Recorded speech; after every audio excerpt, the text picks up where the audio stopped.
welcome back to the RxCraft server. This is Amaros, and we have a whole list of things to do today. The first and foremost is going to be getting on top of the Nether. We're just going to do the usual ender pearl through the ceiling kind of thing and use the dark oak to break down through the bedrock ceiling.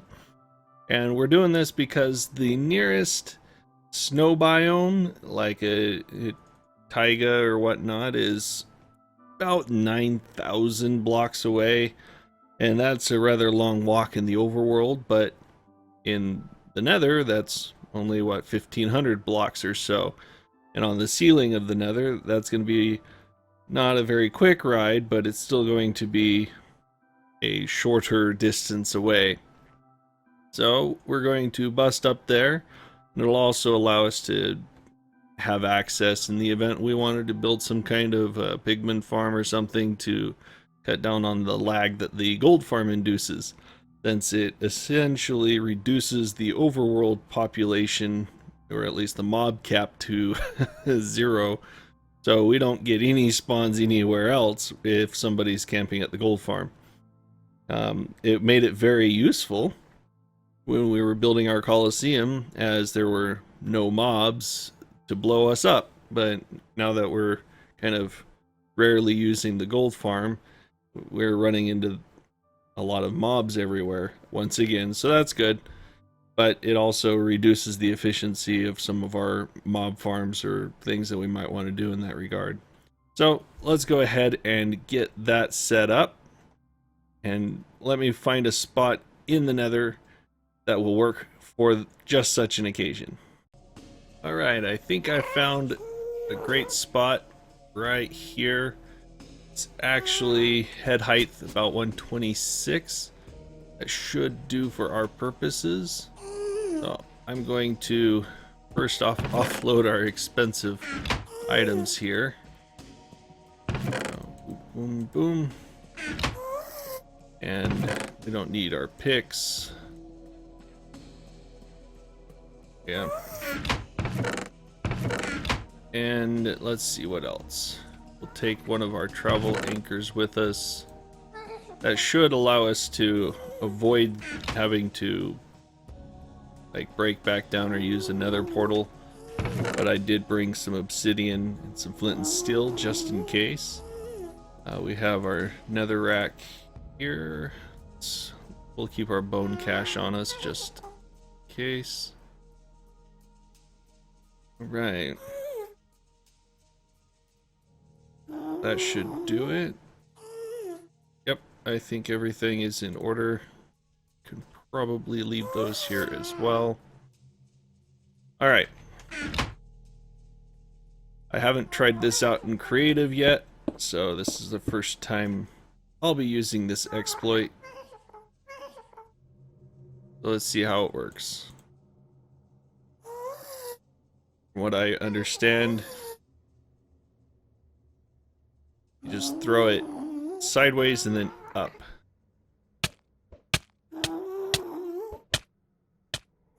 Aha! So that is how you do it, apparently. Whew. Almost died on that one too. Alright, so let's place our anchor. Aha, look at that. Mushrooms up here too. Apparently they can grow on bedrock. Can we see our base from here? There's that anchor. There it is. We got our top of the Nether portal there. Alright. Place it there.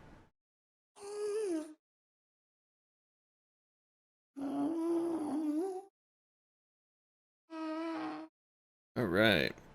Top of Nether. Aha. Now let's start breaking down, shall we? So you're supposed to do it something like this. It'll bust out the corners. plant. Get some bone meal going.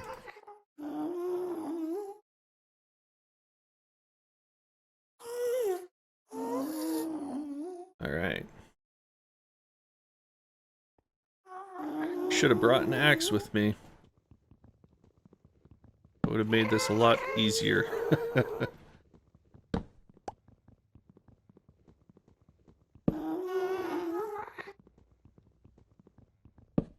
Alright. I shall run and grab one real quick. Alright, we have made it back. I have an axe, so let's go ahead and give this a shot. Oh, nope. Let's try that again. Looks like it's gonna be particular this time and take a while. Oh, there we go. Fortunately, those are leaves.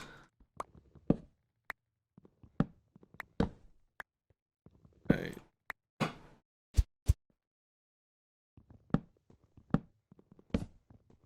More. Looks like there's one on the other side there. And this one. Like a rather productive one.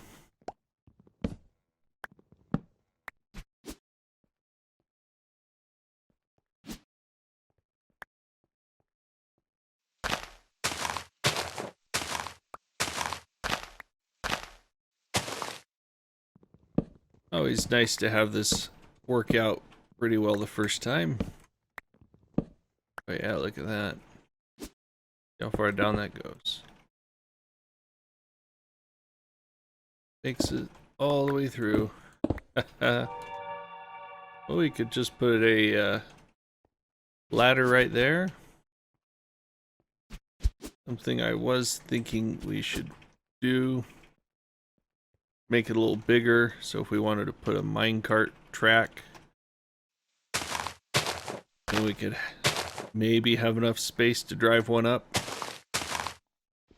But that involves a rather large opening.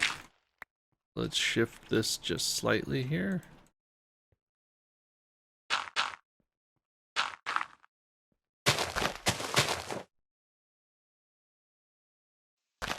Nice.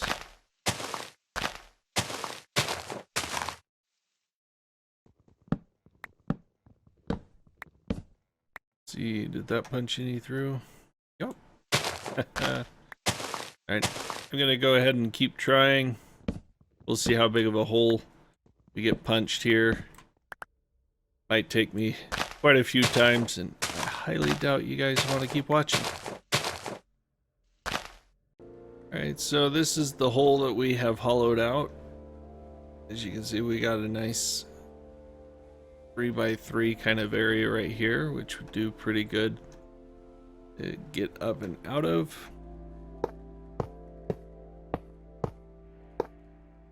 And yep, that's like we gotta adjust this just a little.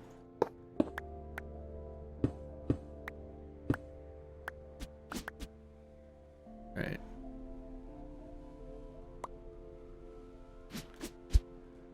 We're looking at building a track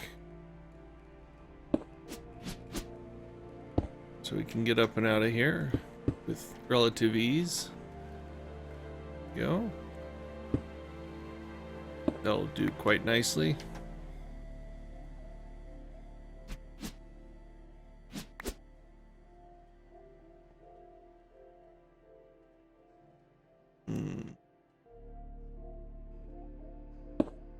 I might have to do it like so. Alright.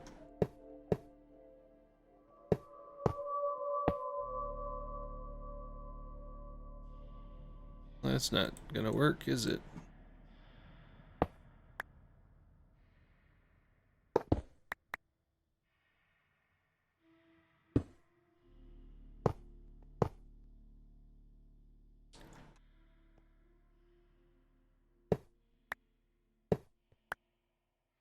Land 2. There we go. Oh yes, that's right. That's why it's not working.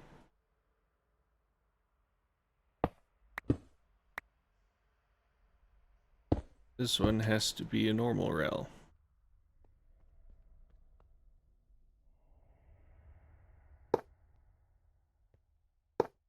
There we go.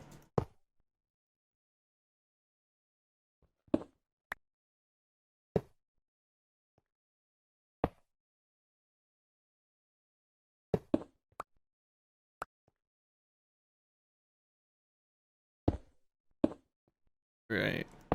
So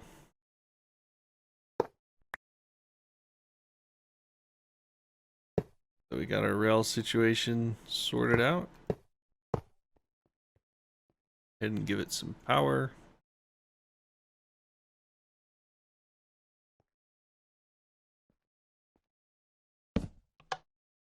Like so.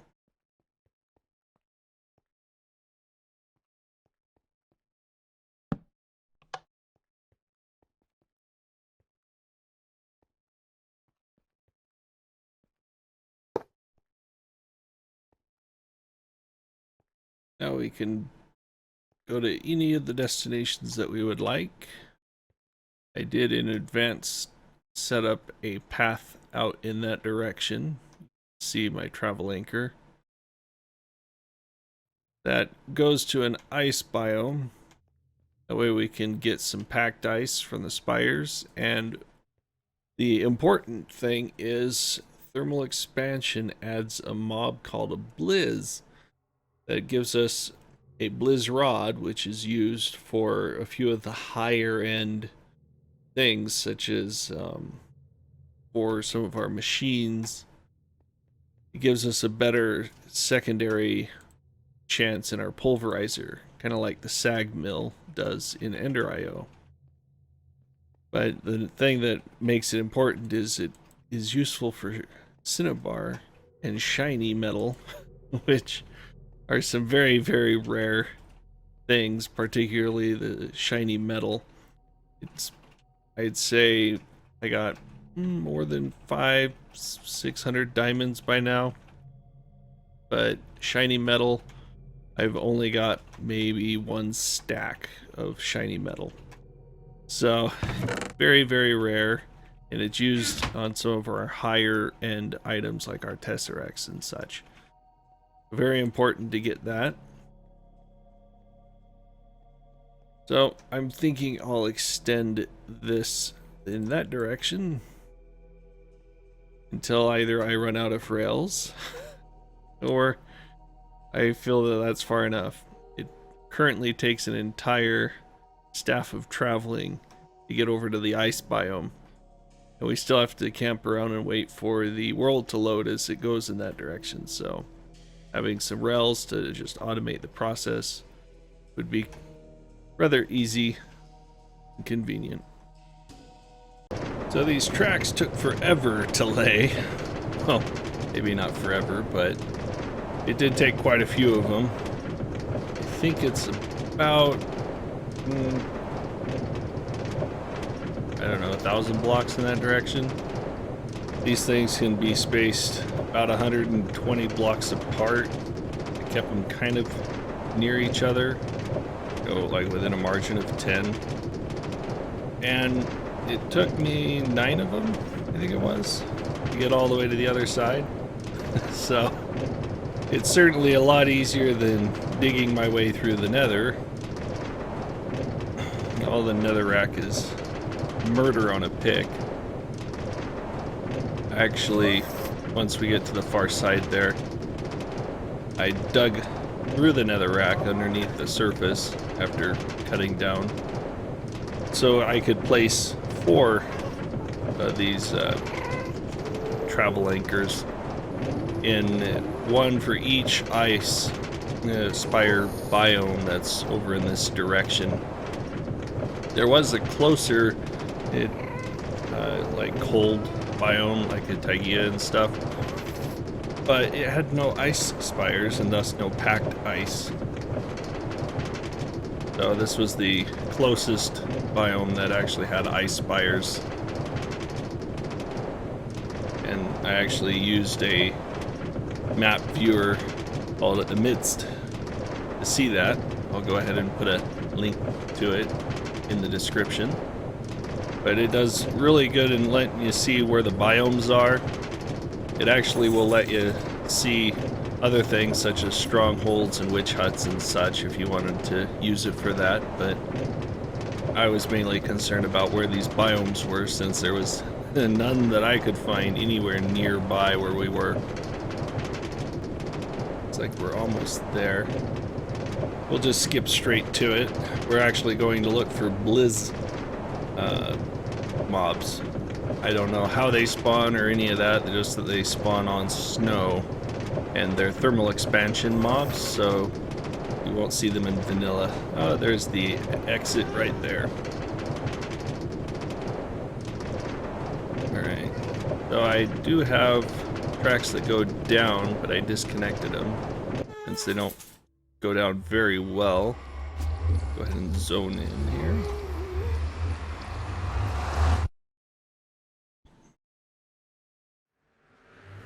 Daytime. I do not believe the Blizz spawn in the day. You can see our nice little biome here.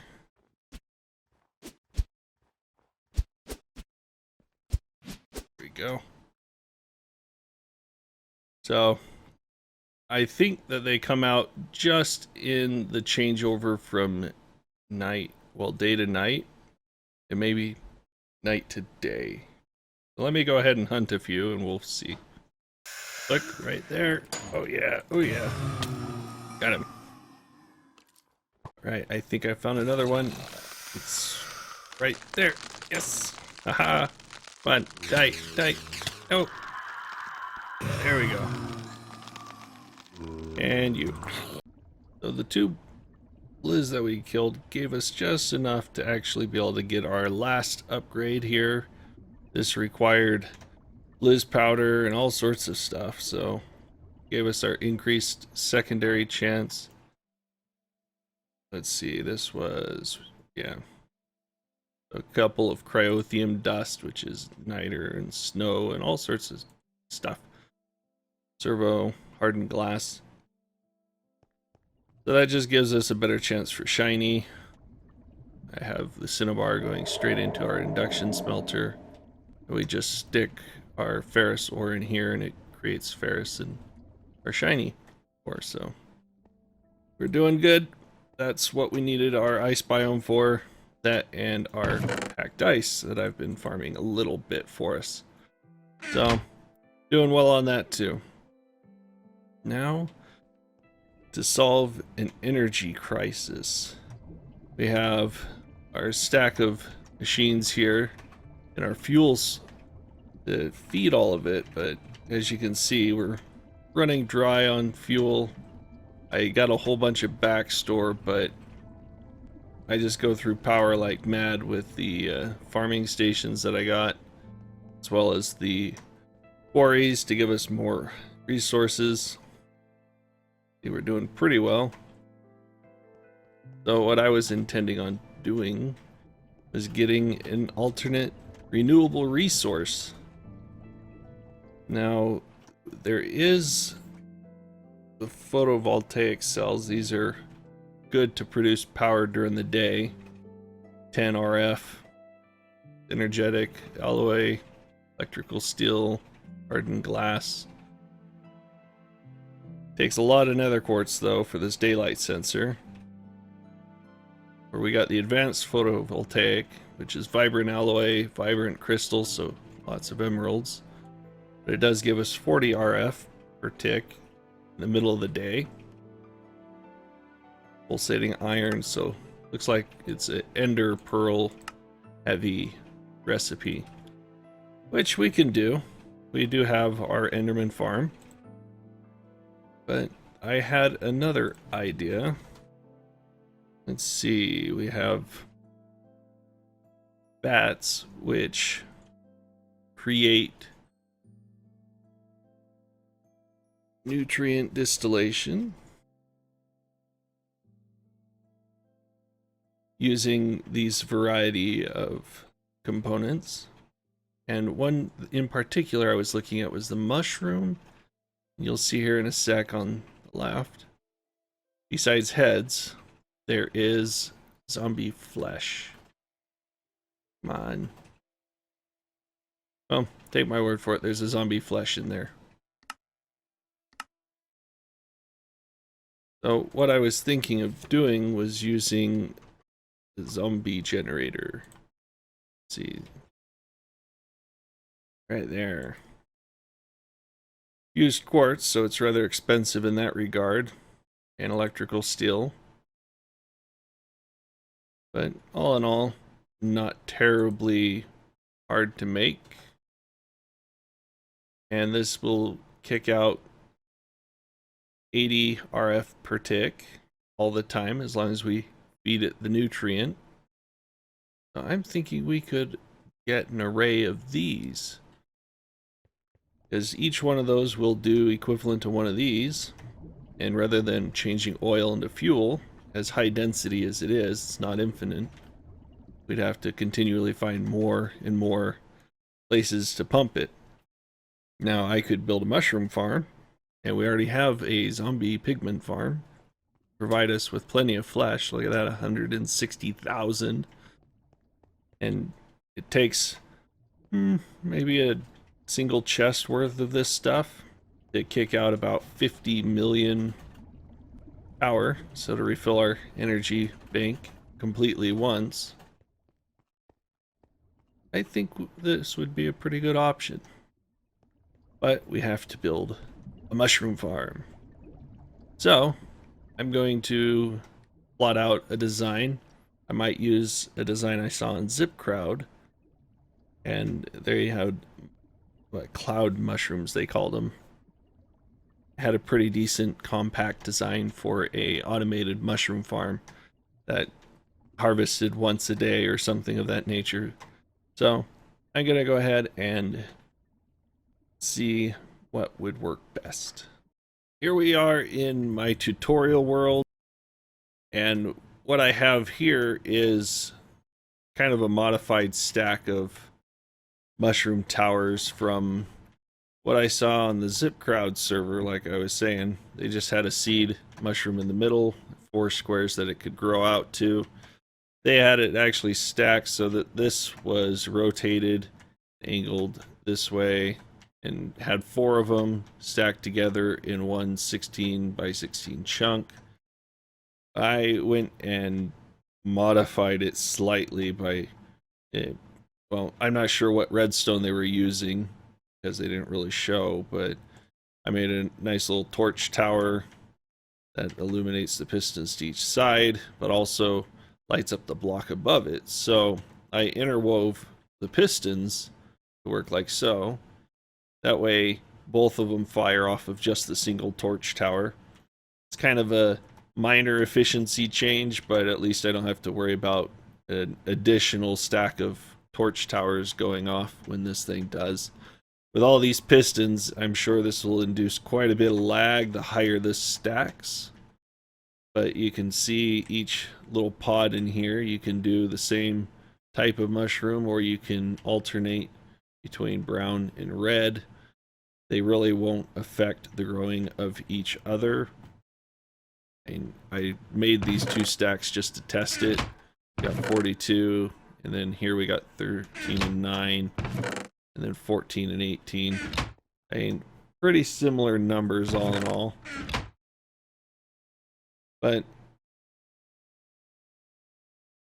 the mushrooms will actually check in a 9 by 9 by 3 block.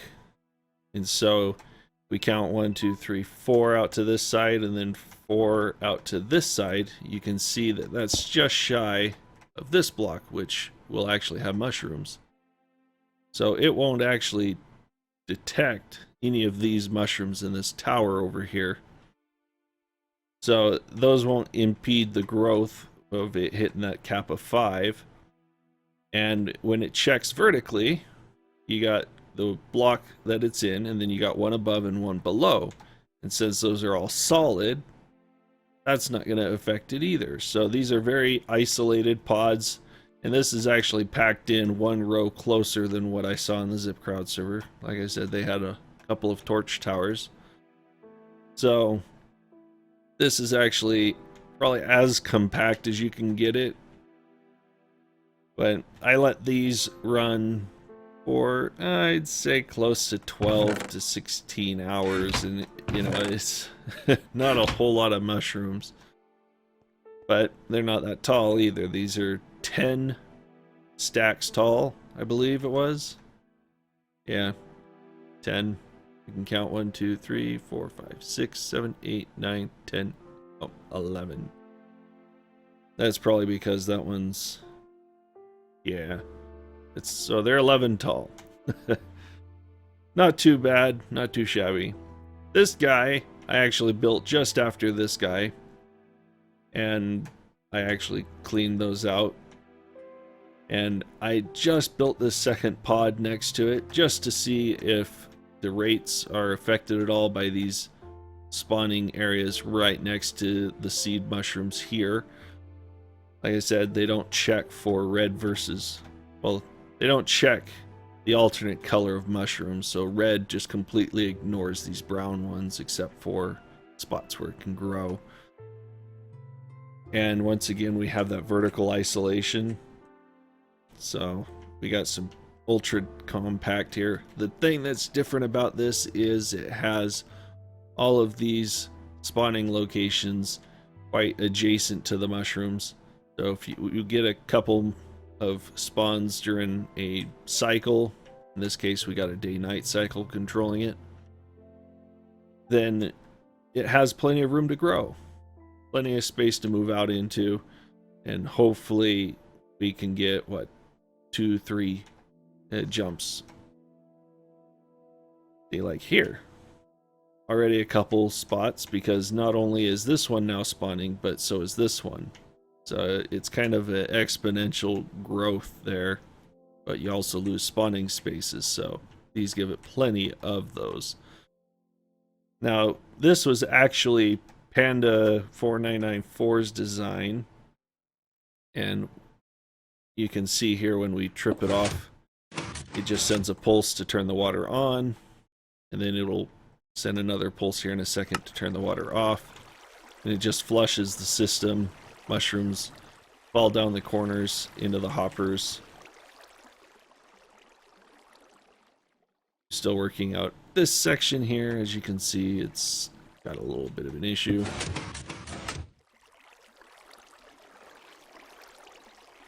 Let's see. There we go. Kind of strange how that first one doesn't work, but the second one does. Gonna have to think about that. Actually, I got an idea.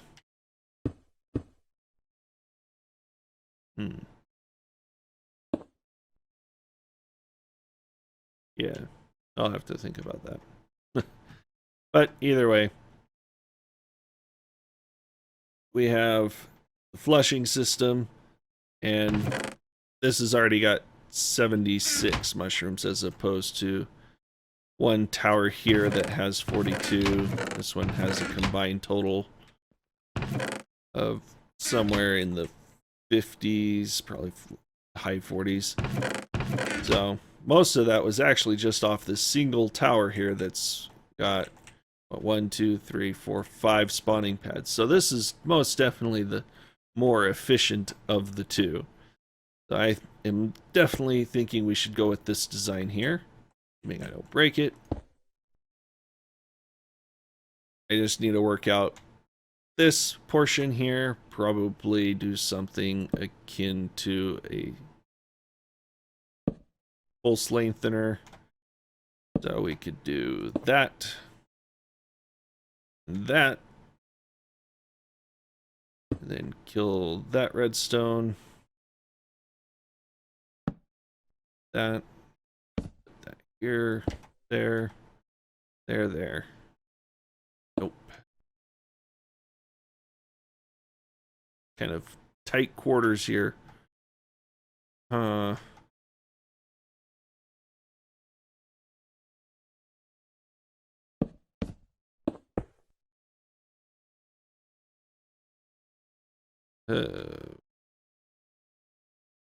That's always fun. There we go. Let's just do that.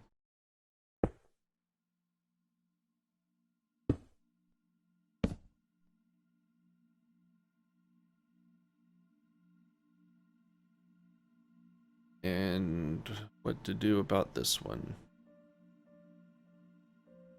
4, 4. All right. Still not gonna work.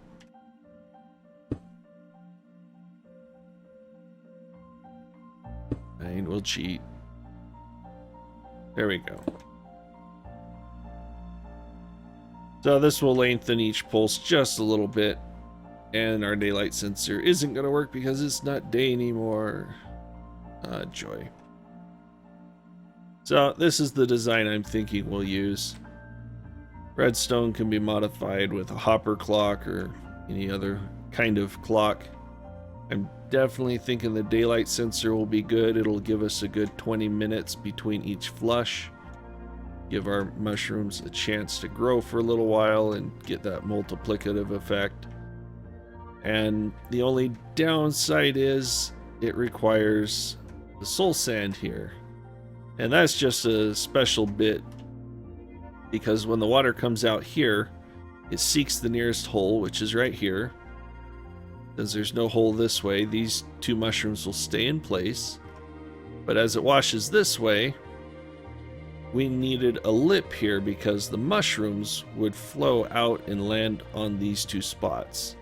So if I like tossed this here, let's toss seed mushrooms over here.